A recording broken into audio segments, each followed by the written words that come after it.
Good day. My name is Wayne Woods, and I was a letter carrier since 19 it was 81. I guess it was in the LCUC at that time. I've been an MSC. I've been everything except an inside worker. What we're talking is the clerk. I was an inside assistant. I was everything as a relief. I had worked for as a still in the carriers unit and being involved in the union for 30, I don't know, 33 years or something like that. It just flies by, doesn't it? So anyhow, here's the situation. I started in 1981. I was warned. I was warned outright that management, they know what you do all the time. They know your shortcuts because carriers, especially suck up ones that go into management, tell them all the shortcuts and the little leaving kills in the case and all that nonsense, pretending you had a PM. And I can tell you right now, I was taught by a wonderful man by the name of Lou Leachman, who told me, don't just do it by the book every day. Who cares? More mail, more hours. It just went on. That's the way I've worked. I haven't cut across a lawn. I haven't crisscrossed. I do the work pattern. I come back for lunch. I've done that. I did that for 33 years. So I don't know what's happening now, but when we got to this is when the problem started. I'll tell you when the problem started. The problem started. The carriers that were going straight through were getting caught with their PMs and their phony PMs in the case and crisscrossing and going somewhere and then coming back later and booking out. I mean, it's all obvious to figure out. It's not that right. So Canada Post decided, and this was in 19, I think it was around 89 or 90, after the 87 strike. And during the 87 strike, usually, usually what happened before the 87 strike was that Canada Post put the clerks up and said, we're going to go with you first for a strike or for a confrontation.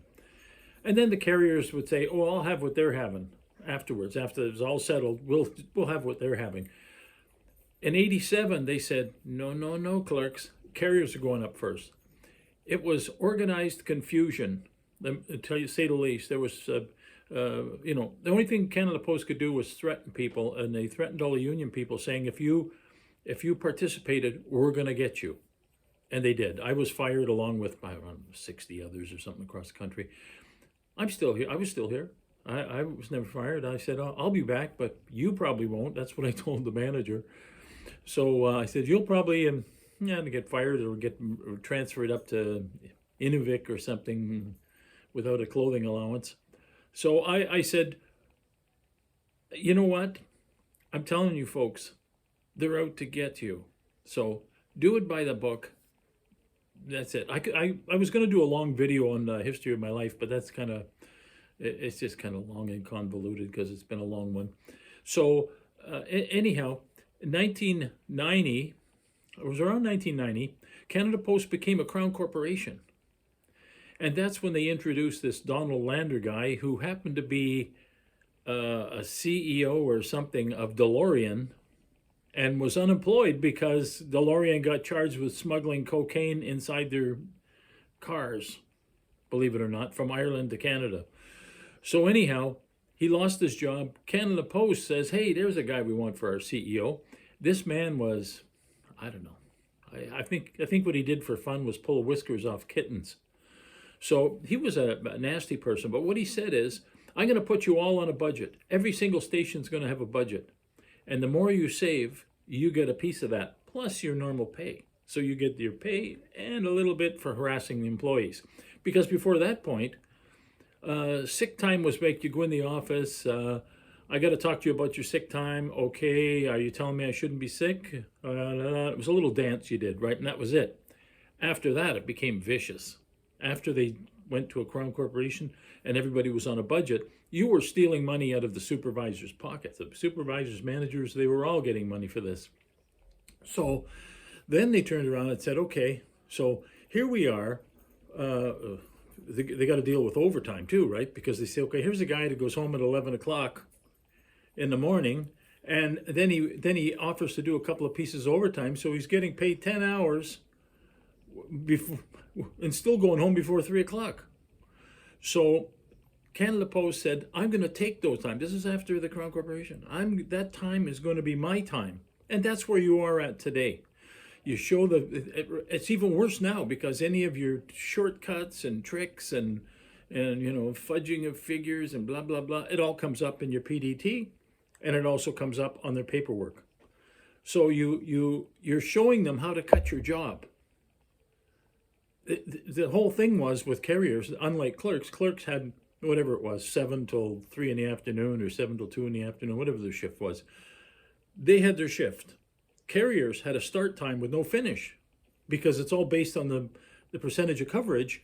The more mail they give you that's over the amount of coverage that you had during the volume count is now overtime. So if you followed the work pattern, you do that. They said, okay, but remember something, the 87 strike was about cars, it was about casual employees, it was a whole bunch of stuff. But they wanted vehicles, they wanted people to use their own private vehicles. And the union at the time was the letter carriers union, and they agreed that if carriers wanted to volunteer them, go ahead. But the relief didn't have to, and someone that bid on that route didn't have to. So they got overtime for taking buses and cabs, if you were relief. But they made it so difficult, you'd have to be a complete moron to volunteer your vehicle.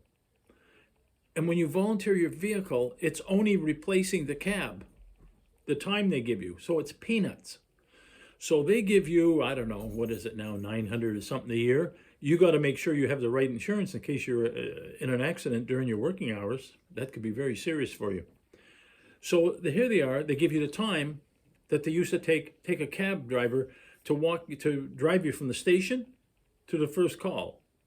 Then you're supposed to go from your end of your morning back to the station, and same thing twice in the afternoon. So when it came right down to it, people didn't really want to use the car. And I don't know what happened. They were trying to get people to volunteer, giving a little sweeten the pot a little bit and that sort of thing. So people said, oh, well, you know what? I can use my car. I can zip around. And no. You cannot drive around. You're supposed to take your carryout and work from the relay boxes. So that's how that whole thing got out of hand with the vehicles. So all you did by volunteering was cut waiting time, cab waiting time, out of your route measurement system, which was pure time. It was averaged over a few days, pure time. Doesn't go by the percentage of coverage, it goes by the average of the waiting time. So that was twice a day for waiting time. You lost that. Then the volunteer for the lunch. They're supposed to give you a beverage allowance. And they're supposed to find a place that you might want to stop. So you say, well, here's 3 places I wouldn't mind stopping in. And then they have to arrange the route around it, because you're not going to stop in the middle of the route and walk 6 blocks and go have a lunch. So you were allowed to go in there with your lunch box and have a lunch at this facility. It could be anything. Could be anything from a school cafeteria, anything. So where did that go? People still go straight through. So you lost your lunch period, you lost your cab time, you lost all that stuff. And you wonder, it's almost like you're cutting that piece of wood, but it's still too short. You just keep cutting it. Oh no, it's still too short. That's what's happening. So there's got to be an awakening. And I think, let's get this straight. When people wanted to work at Canada Post prior to the Crown Corporation, they saw it as, wow, I could go home at 11 in the morning, get paid for 8. And they were bragging to their neighbors and the people at the business, oh yeah, I go home early every day. And they're thinking, hey, I pay you. But after 80, I think it was right around 90 when it was a Crown Corporation, that the Canada Post has been self-sufficient for a long time. There is no money going in from the government. So when someone tells you I pay your way, they don't pay your way. Stamps and parcels pay your way, and flyers. So that's the situation you're in. So if you want to keep cutting that piece of wood and still saying it's too short, then that's where you're at. So you have to say, forget the pipe dream. I wanted to work there because I could go home early and get paid for 8 hours. And that pipe dream's gone. They've taken every single one of your shortcuts and filled it for work, filled it in with work. So if you think they thought of those ideas on their own, they didn't. Because right as it became a Crown Corporation, before that, they used to go and check your PM, go out and check on the route and see if you're doing your route properly. And then Landers comes in and he says, don't harass them about lunches and crisscrossing and all that nonsense and signing for parcels and a crap. Don't harass them. We'll take advantage of it. Just watch them. And that's what they've been doing. They watch you and they say, you think they don't know what you're doing? I was told that way back in 81 when I started. They are watching you, but they can't do anything about it. But then when the carrier goes in, why can't I go straight through? Why do I have to come back for lunch? They're begging. Why do I have to come back for lunch, go back out again? What a waste of time.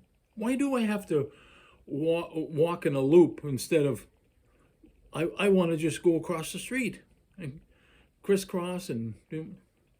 Well, you want to know why? Look at it now. That's where you're at. So it's not a lecture. It's an observation I've had over the years that I've never done any of that. And when they come up to me and they say, you know what, you keep up with that, that nonsense of overtime, I'll make you come back for lunch. I said, I already do. Oh, yeah? Well, I'll stop you from crisscrossing. Well, I don't. So they had no threat. There's no threat to you. And they can't fire you for doing your job.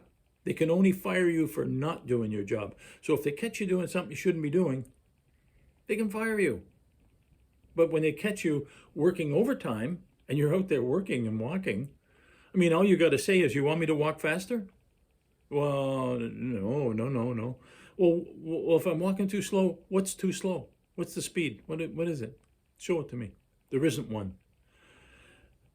So what do you want me to do? Start using my car? Do you want to start skipping my brakes? Is this what you want me to do? And then they just walk away and you never hear from them again.